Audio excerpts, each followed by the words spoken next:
So we're looking at solving composite shapes in this screencast. Now the question says, find the area of the following shaded shape.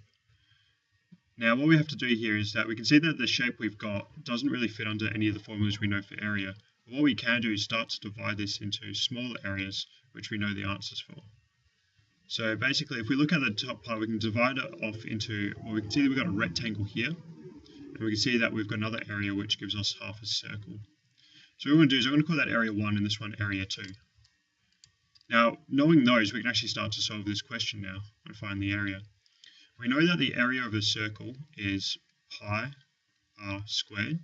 However, with this one here, because we only want half a circle, we need to divide it by 2. So when we start to solve this first part now, we can see that it's going to be pi times r squared. Now that we've got the diameter of 3 meters, so we want the radius, which is just half of that. So 1.5 squared over 2. Which will give us, make sure you solve the top line before the bottom, so we get an answer of 7.069. And still dividing it by 2, and then you'll get a final answer of 3.53 meters squared. So we've solved the first part there. Now we can solve the second part of this. So we've just got area 2, which we can just see is a standard rectangle, so it's just length times width.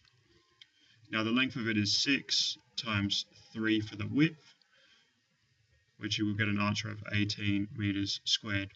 So now that we know the area for those two shapes there, we can actually put them together to find the area for the whole thing. So the area is going to be equal to area 1 plus area 2, which will be equal to 3.53 plus 18, which is equal to 21.53 meters squared. Thanks.